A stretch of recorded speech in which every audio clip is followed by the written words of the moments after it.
Hi, I'm Jennifer McClendon, Education Manager for Sportsfield Management Association. Welcome to SFMA's post-conference webinar series. Today's speaker is Keith Fisher.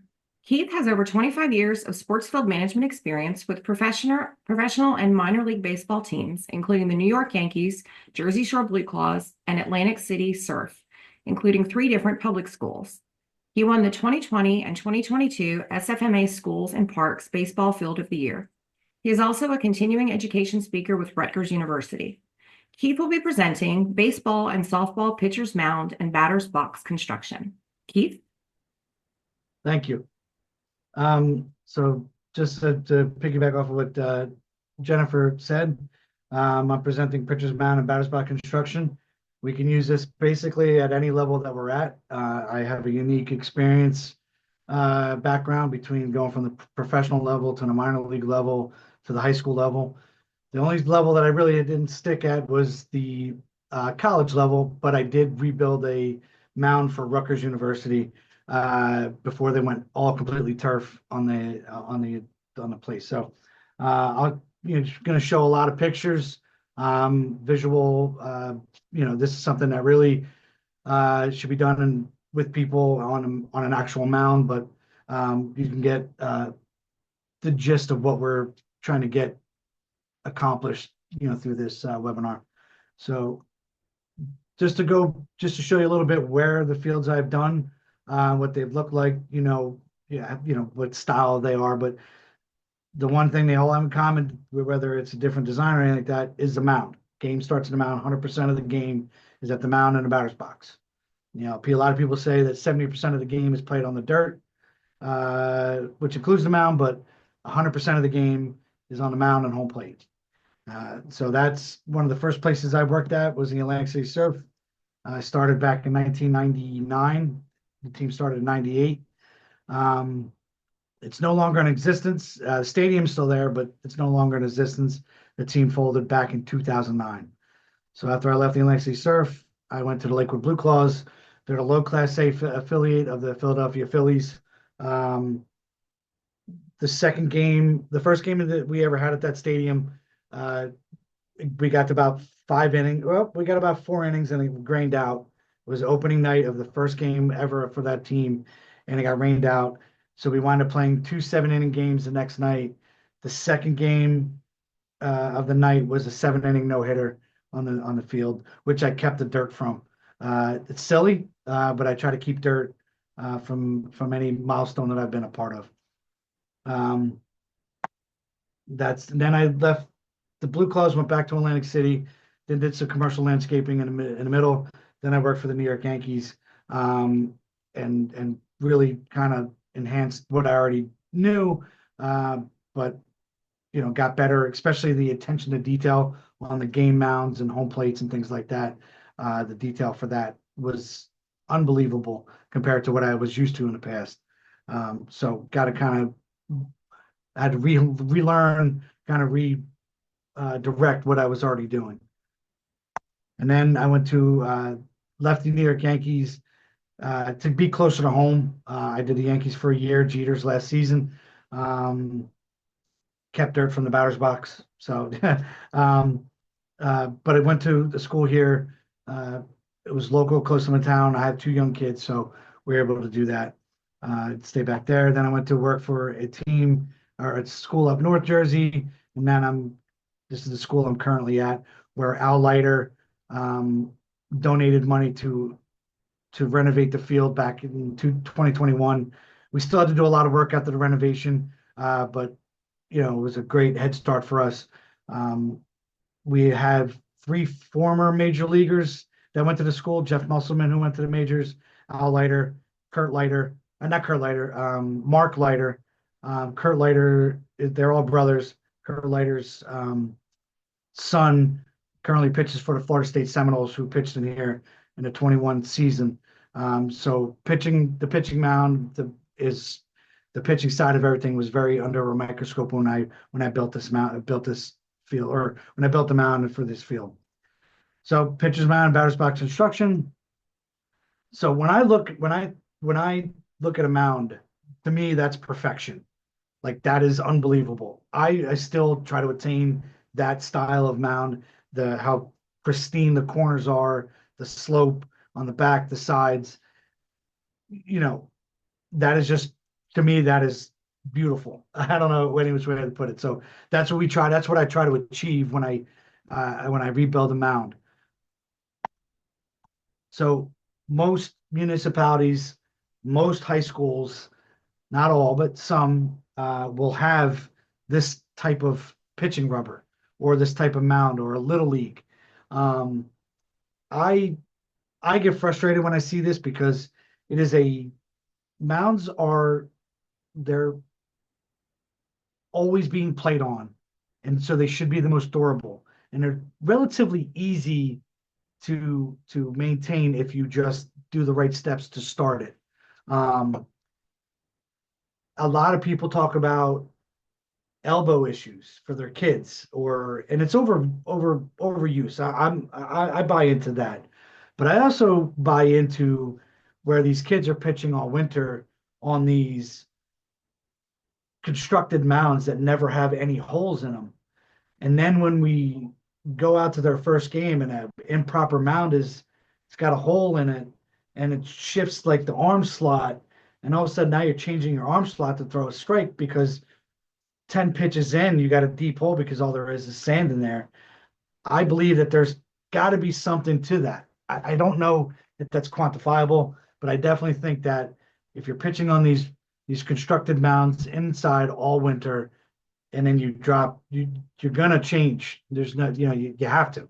Um, there's no slope, so if the kid's trying to pick somebody off from behind, you're pitching down, there's probably no height difference there. So it's just a lot, but this is common and it doesn't have to be. Um, that was that was one of my mounts when I got to Tom's River South. It was okay, but that was after a season. That was right before a season started. So it was a whole season of use. Now, it was left uncovered, so you can see all the mud on there. So we'll get into things of how do we protect it and necessity. Um, so to start off, whenever you're building a field or whenever you're doing a mound, you always want to make sure that home plate is in the right spot, because if you think about it, every measurement on the field starts with home plate. Now I know that you measure from the front of the rubber and get your arc, things like that. Some measurements that come from the mound, but if home plate is off, then every measurement on your field is going to be off. So if you already have a facility that's already built, well, your foul poles are not going away. Your foul poles are not going to change. So run your foul pole, run your string lines with the first and third bases in from each foul pole on the foul side of each foul pole. I know this sounds maybe a little, I guess for lack of a better word, childish. That you guys already know this, but just want to, depending on who's watching this for the first time, could be a municipality guy or a little league guy, doing this for the first time. So hopefully, we get the information to him. Make sure you run the lines alongside each base so the string line is touching the side of the base, on the foul side of the base, but it's got to run right next to it, all the way down straight. And then you run the string lines past home plate, and you tighten them as tight as you can. And where they cross, the apex is where the back of home plate should be. Um, all proper measurements are made from this point.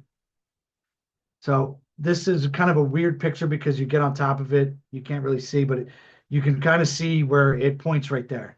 Before we even cover home plate, you want to make sure home plate's level, but you also want to make sure that those things apex, that's where it goes. And that's what you want to leave in. And you want to make sure home plate is secure. You put the packing clay in at that point and make sure that it stays level. If you have one of those waffle home plates down the bottom, you fill that up with the packing clay or infield mix. Let it get in there. Let it be firm. If you have like a wood bottom for these plates, it's gonna rot eventually. But I would suggest a burial home plate, which that's what they call them, um, especially for high schools, colleges, pro teams. Little leagues could get away with the spike ones, but I don't even think they really use them that much anymore. Um, so I would definitely suggest they bury all home plate. So make sure home plate's placed correctly. Measure from the back point of home plate to the distance of the pitcher's mound. Now it varies. You have 60 feet 6 inches from the high school level and up. From the little league level, you have 50 feet, and then you have 46 feet. For softball, I believe you have, I want to say 35 feet, and then it goes to 43, I want to say. I think that's what the measurements are for softball. But I have a slide that later on that will show exactly what those are. Now, this one where it could get tricky for some people, and if you have somebody who has a laser level, not a laser level, but a laser level that you can shoot grades. The height of the pitching rubber is 10 inches from the top of home plate. So sometimes when you get to a municipality or a park, you could have a variation of height between the mound and the plate where the mound is up here and there's a slope that's down, it slopes down to home plate.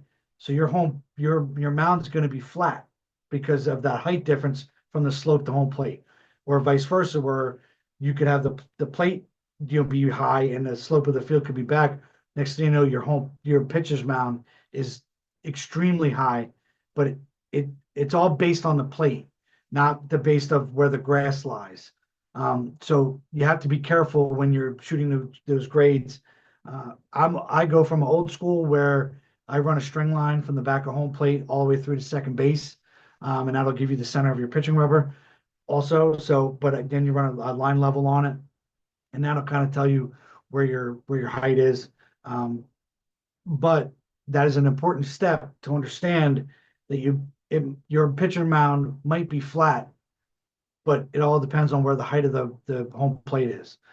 To square the pitching rubber, you got to measure from the middle of the pitching rubber. So I'm going to use 60 feet 6 inches because that's what most people are using. You go 60 feet 6 inches from the back point of home plate to the center of the pitching rubber. To square it, you're going to measure from each corner of home plate to the corresponding corner of the pitching rubber. And I'll show you that in a minute. That measurement should be 59 feet 1 inch. So this will show you that where you're measuring from. So you're measuring, pitching rubber is 24 inches, a home plate is 17 inches. So you go straight down. 60 feet 6 inches is 59.1. I don't really know who uses 54 feet, but 50 feet, 48.7, 46 feet. Those are the commons for softball. 46 feet, I think, might be the distance for high school, college, things like that. And it goes 43, 40 from your 12U and then 10U below. But that'll tell you how to square it. A pitching rubber is always 24 inches long. Home plate is always 17 inches wide. So those variables never change. I guess variable, it's not a variable if it doesn't change. So this will show you a pitching rubber twisted as little as a half inch skews the home plate center line by more than 2.5 feet. So as you can see that if you're skewed, people are going to notice it. I know at some levels, municipal, little league, you can have all these things done correctly.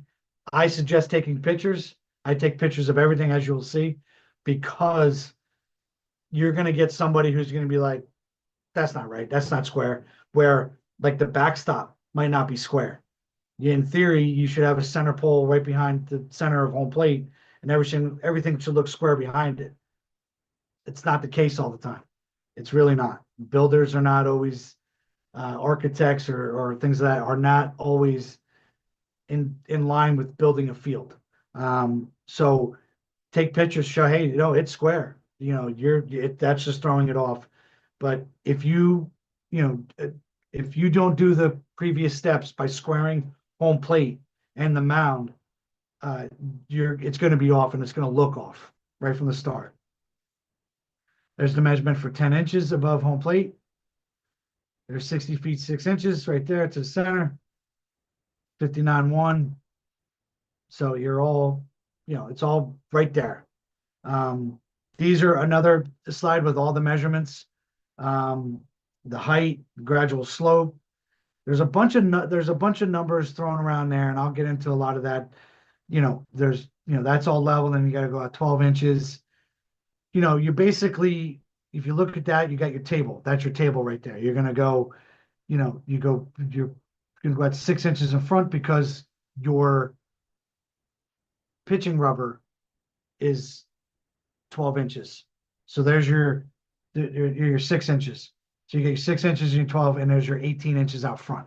It's all, it, it looks confusing on here, but the numbers are all right there. Same thing. If you go out, 12 inches right there, there's your 18-inch where it's flat. And, there's your that's where you get your 9-foot radius. It's where you measure out. That's how you get your radius. Your table, 18 inches from the side, 34 inches from the front of the rubber, where it's 6 inches. So it's all basically, you can do it how you want. Like if you looked at the pitching rubber or the pitching mound from the Atlanta Braves back in the 90s, it looked like a runway on the table, and they had great pitching. These are, what you should have at the minimum. I sometimes like to do them bigger because this has a 9-foot radius. I do my radius on my mound at 10 foot. So it's 20 foot across, because what that allows for is when a kid is pitching on it, and kids love to uh, take steps off the mound to catch the ball, they're still on their first step. They're still on the pitching rubber. I mean, they're still on the mound. So they're not tearing up or wearing out the front of their rubber or the mound as much. I do the same thing for home plate. And these wings are important, right? So you get, a manufacturer telling you to do the bricks. You use all these bricks and going to be straight.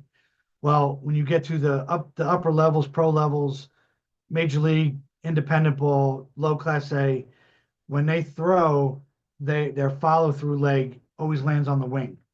So you always have to I always do a trapezoid when I do my pitching rubber. I'll show you that.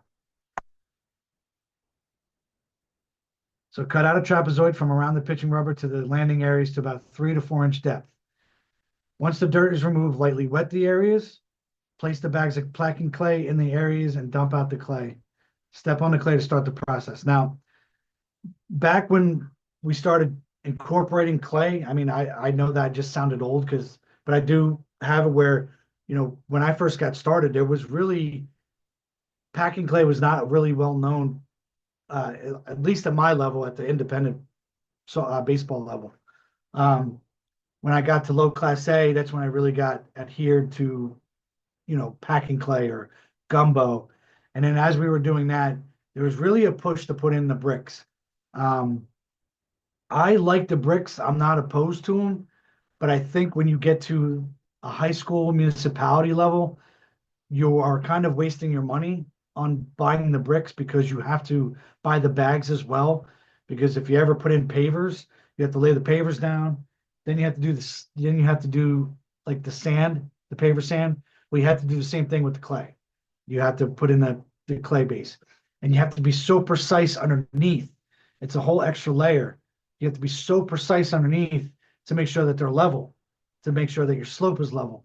There's just so many different layers. Now, if you have the ability to do it and have a crew of a lot of people, 5, 6, 7 people, like we do at the Yankees, then okay. But even at the Yankees, we didn't use bricks. We laid out the bags. In my personal opinion, you're going to use less bags than you would bricks. And I have another method for that as well, because when your budgets are limited at the youth level, if you're lucky enough to get a pallet or half a pallet, it's going to go a long way for you. Use a whacker hand tamp to complete the packing process. Do this at intervals of an inch or so to bring it just below your grade.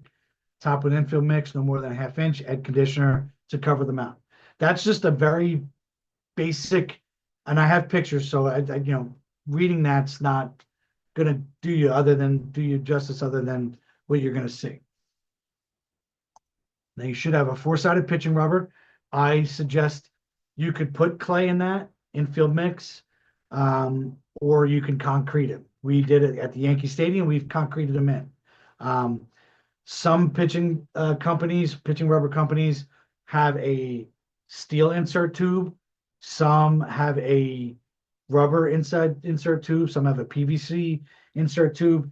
And sometimes, if you don't get a certain one, sometimes and if you don't pack them correctly, um, the insert tube will fold or kind of loosen from the rubber, and then it makes your pitching rubber bouncy. Tape measure, mound gauge, that's something you can get off of any website. Mound gauge is definitely helpful, and it's a simpler way. Again, when you run the string line from the back of home plate to second base, you put the line level on there, you can use that as your slope. Once you get past that 18 inches or that 6 inches in front of the pitching rubber where it's flat and you start to slope, everybody has heard for every foot it drops an inch. So 1 foot in front is an inch, 2 inches, 2 feet from front is 2 inches. So when you drop it, you'll see, I'll show you further. Make sure your pitching rubber is level. Whenever you're putting it in, you just want to keep on taking that. Every time you do something, make sure it's level. That's where it stops or starts for that matter. Run that string line. This is a softball pitching rubber that we're doing. And it leveled up. It's still the same thing. It's level. The line's going through it. Now this is we started to do a bullpen mound in the area that's never had a bullpen before. So I brought in a bunch of dirt as the base, just crap, just bad dirt or whatever dirt we had left over. These are old pitching rubbers that they had in a area that was just crap, honestly, for lack of a better word. These were those pitching rubbers that had 3 spikes and then they put it into concrete. And that's how they got their rubber. It worked to a degree. It was beat up. One of the things that a four-sided pitching rubber gets you with durable rubber is that it's going to give you 2 to 3, 4 seasons, and then you can flip it over, or then you can turn it around. This is starting the process. So, we're starting to add some of the packing clay there.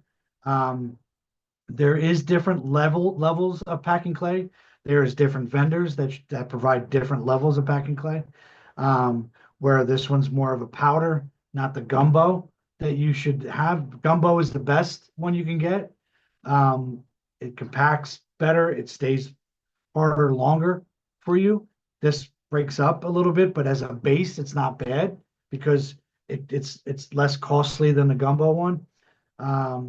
But this is a base you can kind of build this up to get the level that you want. Now, I didn't have the four-sided pitching rubbers just yet. That's why I was using those for the height. This is a whacker. So if you work from a maintenance company or a little league or a township or even a school district, you could rent one of these or you could purchase one of these. We have one because we do asphalt repair for that matter, but you can always get your hands on one. It's relatively inexpensive to rent. There's the mound slope gauge. So basically it sits up there. It has a hole for your 8-inch mound height or your 10-inch mound height. And then it has a level, as you can see on the bottom. And then it has another spike at the end that you could twist and level off, up to go up and down, where you can get that to be a level. And on the side, there's numbers 1, 2, 3, 4, 5, 6, basically. As you can see right there, you can see, where it goes 1, 2, 3, 4, tells you where you're level, and then when it starts to be 1 inch, and then 2 inches, 3, all the way down to 6. That's it basically in use. As you can see right there, he is at basically 1, 2, 3, 4. He's at 4 inches. So he's got to build that up a lot, but he might be okay when he gets down to the 3-foot, 2-foot line. He might be okay. But right there, he's got to be level basically almost all the way until you get to the point where there's a 1-inch drop right at that 1 inch, that 1-foot marking right there.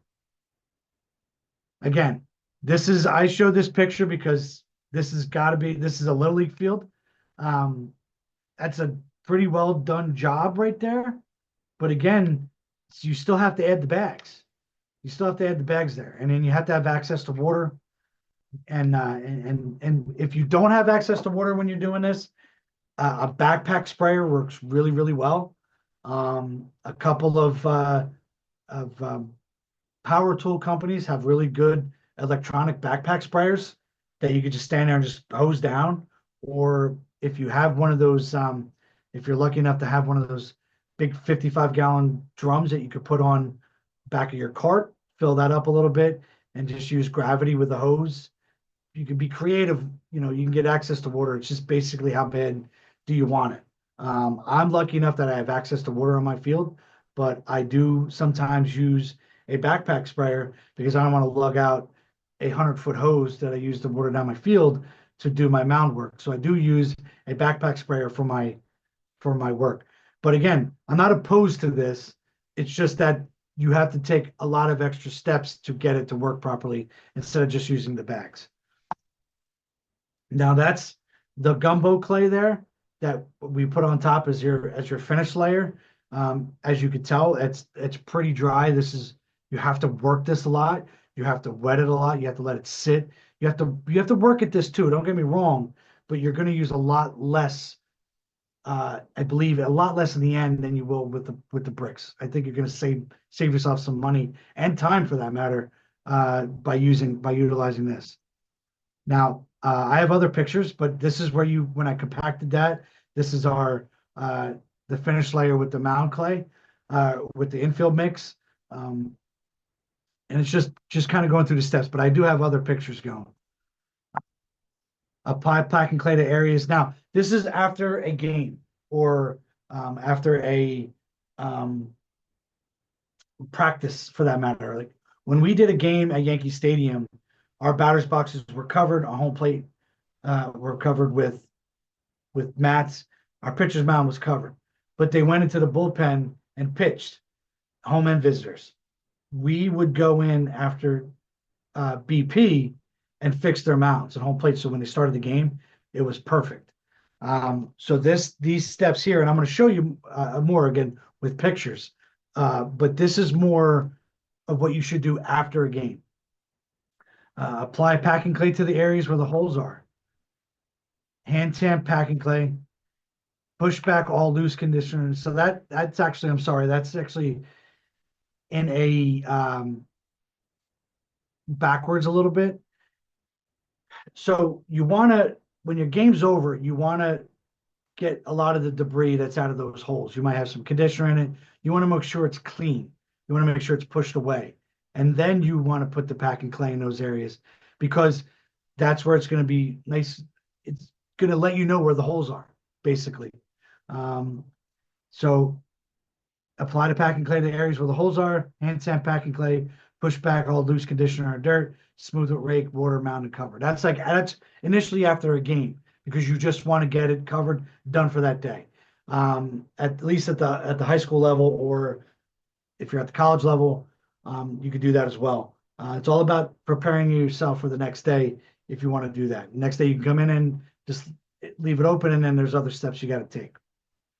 At Yankee Stadium, after every homestand, we would replace the game mound, the home plate, and the pitching rubber on our home bullpen, and they would tag it. MLB would certify it, and then we would have to replace it. So you can see a lot of the clay that's there. But what we had underneath, what they were lucky enough to do, is that underneath there they had a metal plate that was set at the right height, and so you could set the pitching rubber back in.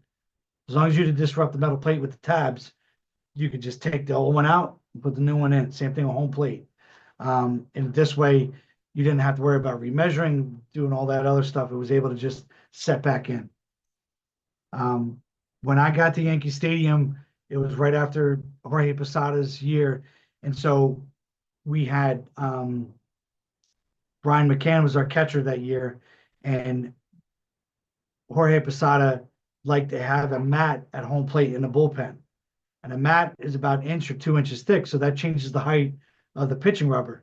So when we got there, we took the mat away because Brian McCann didn't like the mat, so we had to lower the pitching rubber, the bullpen mounds down 2 inches.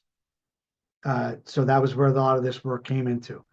But also what you see here, I'm going to show you, is what we do at my level. It's really your attention to detail. When I got hired at Yankee Stadium, I said, man, I know, kind of have figured I have an idea what I'm doing, but not at your level.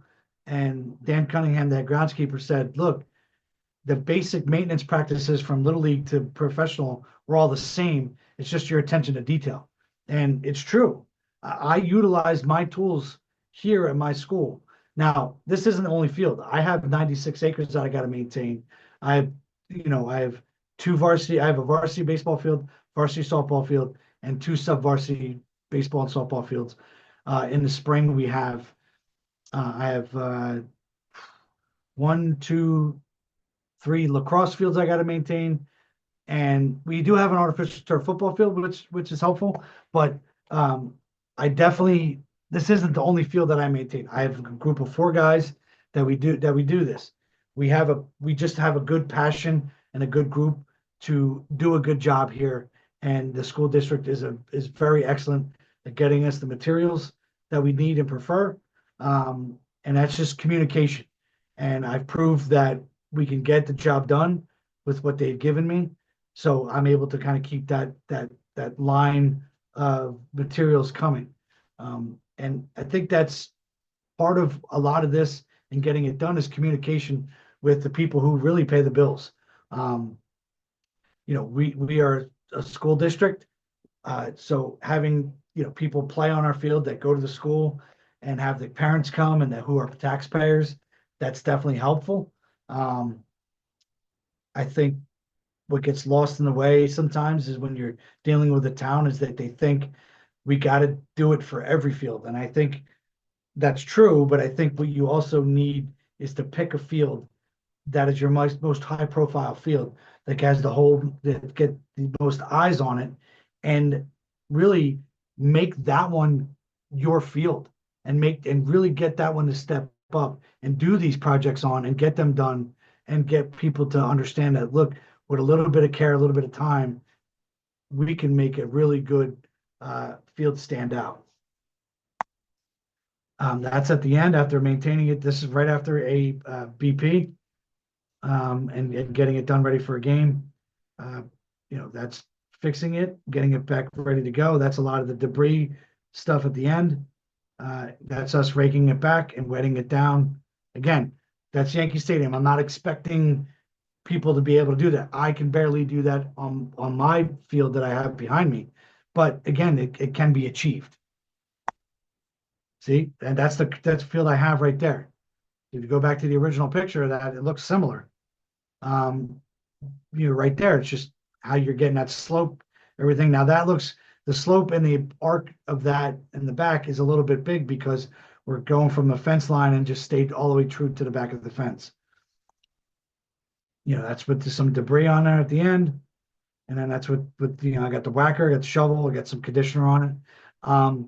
There is a product that I prefer. If you look at the Yankee Stadium one, that was a product called ceramic, which is basically a crushed up conditioner. What happens is with conditioner, it can get slippery. It can be. It's not really as slippery. This is what you use on your infield. Ceramic is basically like your speedy dry or your rapid dry type product, but rapid dry kind of gets mucky, and I would suggest never using that product on any field, let alone a pitcher's mound. But a ceramic product is a basically crushed up version of the conditioner, and it gives you a nice look. It gives you a safer look, and it doesn't allow it to be kind of slippery if you don't wet it. This is the mound that I had to change out when I got to Middlesex County. Again, it was okay. It just was a little high. The slope wasn't great, so I had to redo the table. As you can see in the back with the nails, that was my thing to do the table. You could see where I kind of pushed out the You can see where I removed some of the old packing clay there to get to the height and the depth of that I needed to put in new packing clay. Again, that's where the packing clay is. That's that gumbo clay that some companies use. If you do a little bit of research, you can tell which ones the major leagues will use, or things like that. And they come down to our they're beneficial at our level here. That's another finished layer right there, the trapezoid. Again, trapezoid will give you a good idea of a broad spectrum of where kids are going to land. A lot of them are going to be straight down, but some of them are at the edge of the rubber. They're taught to pitch at the other edge of the rubber, first base side, third base side. So that's where the holes are going to occur. What you're going to notice at a little league level, high school level to a degree, you're going to notice that a lot of your holes, your deepest holes, are going to be up at the pitching rubber and not as much as down at the landing area. You get to the professional level, especially MLB, your deepest holes are going to be at the landing area, because that's where the guys really, fire their leg into the ground, kind of get their push off, they twist. Their push off really does not exist up on the pitching rubber. It scientifically, and the way they pitch, yes, it does, but they're only using that as a kind of a layer to kind of slide down more or less than a push off, if that makes any sense. And again, do you have to go down to the 3-inch, 4-inch level? Ideally, if you can do it, that would be ideal.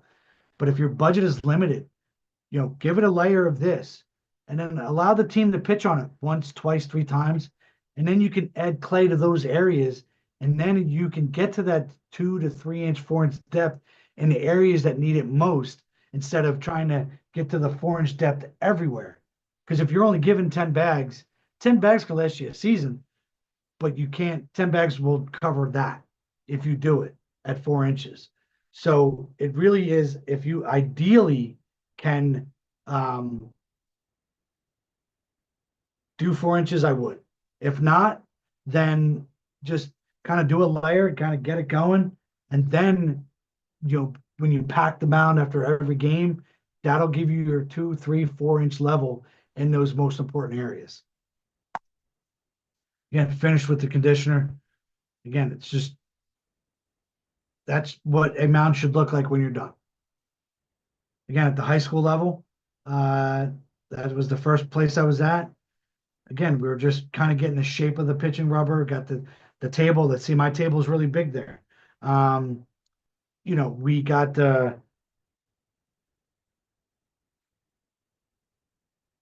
we got to the sides. I wanted to show that we got the mound clay and everything over the sides. We have a tarp in the back. Tarp is key. I would not do any of this work without a tarp, because if you're going to put mound clay on these mounds, if you leave it out in the sun, it's going to crack, it's going to chip, it's going to go everywhere. If you leave it where it's uncovered and it rains, you're going to get mud and you're going to be able to pitch on it. When you're working with clay like this, moisture management is number one. 100% moisture management.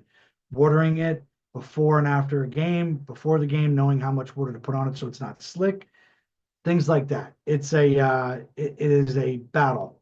But if you're going to be working with clay, you got to have water, backpack sprayer, or if you have the ability to water on the sides and things like that, you have to be able to control your moisture management when you're taking care of your mound. Again, finished product with the dirt. Again, this is my current mound. We just did this not too long ago. This was me kind of after, we're touching base here with a lot of after the season type stuff where we don't really, your table can get worn out if you play a lot of games on it. We play a lot of sub-varsity games on this field, varsity games on the field.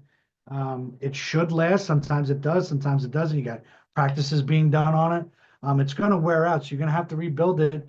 If you don't have to do it every season, but you have to do it every season or two, to make sure that you're good and you're not just packing it just to pack it. Again, your trapezoid, it's not as wide as the other one because we already had a good base. The mound was in pretty good shape.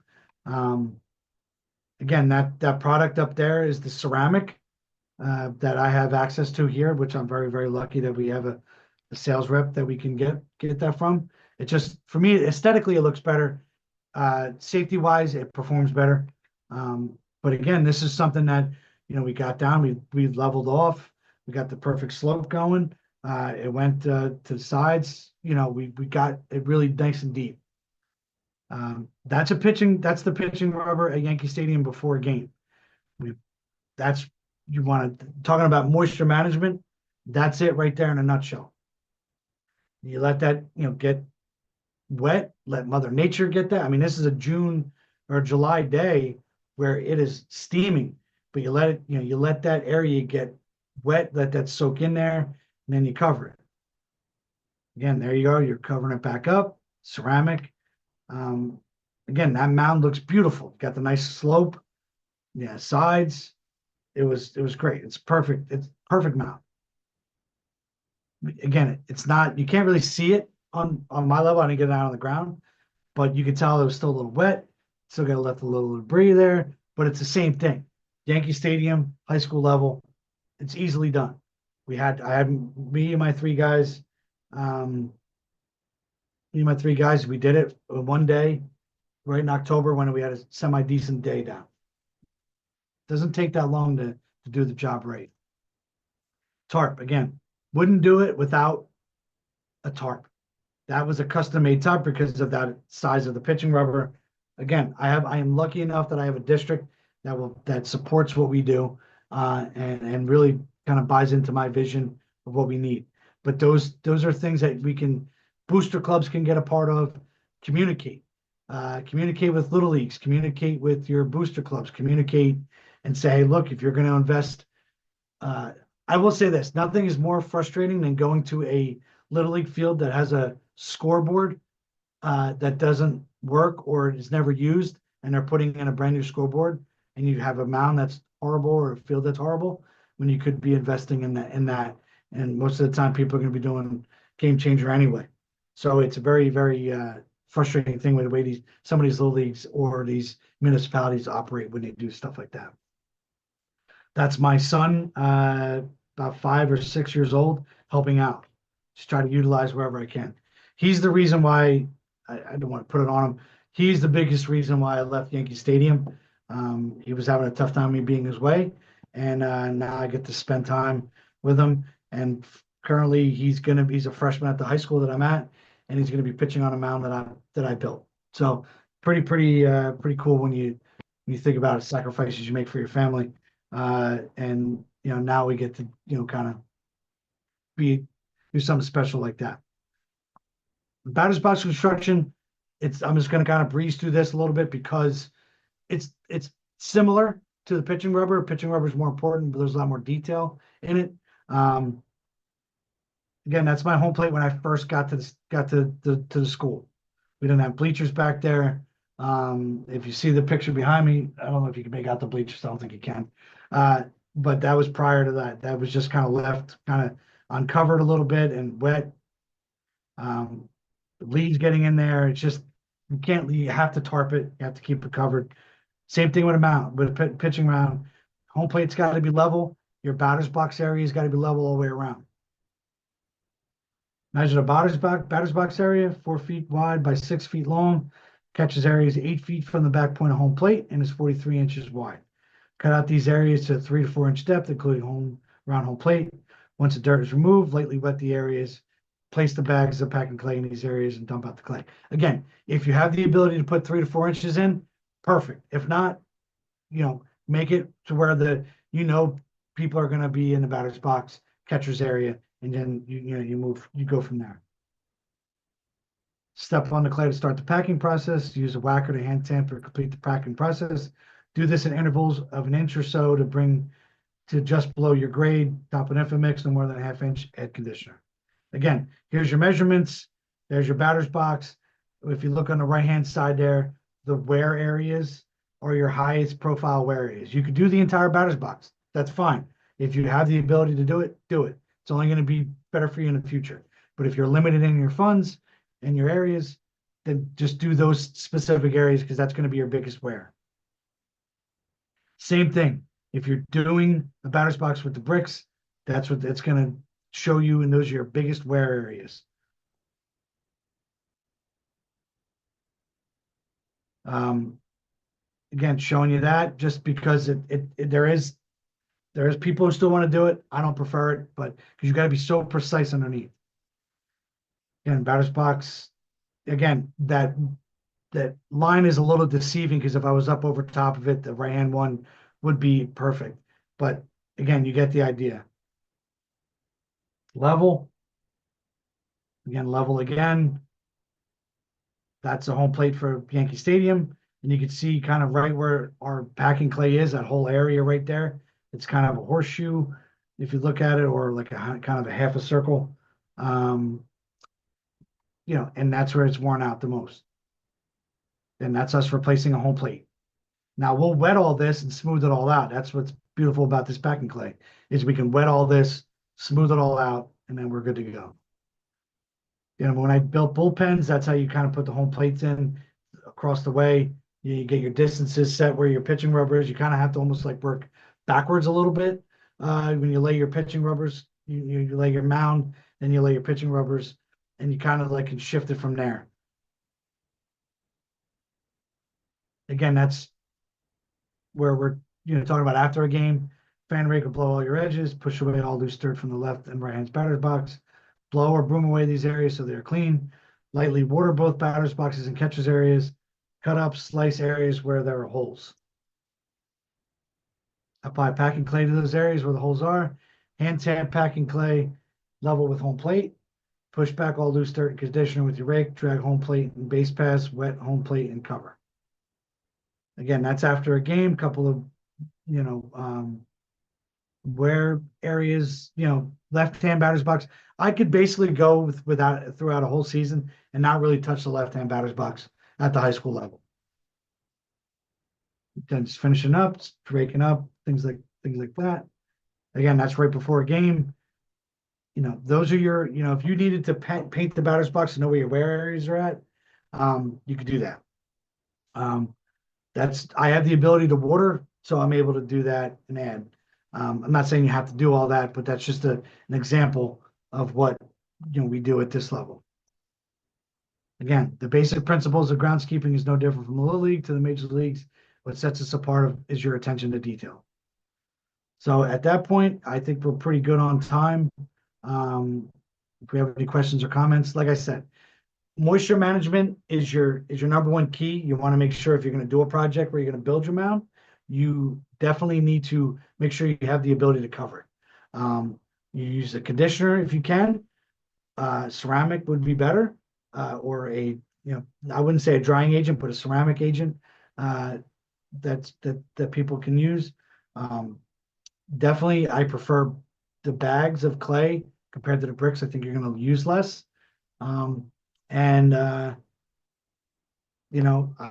definitely think that if you can utilize things in this webinar, it's definitely, do what you can to make your job easier in the future, because if you're just constantly filling up holes, your job's never going to be done. And honestly, your job's never going to be done on the ball field anyway.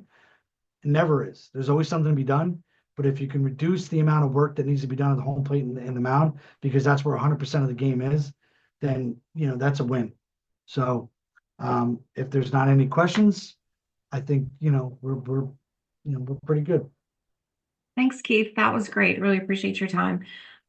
So last call for questions. Leave that open for another minute or so. So this presentation will be available in our educational library that is free to conference attendees, and it will also be available for purchase on our website. Check the Q&A one more time. Last call for questions. Okay, looks like we're good. Thanks again, Keith, and hope everybody has a great day. Thank you.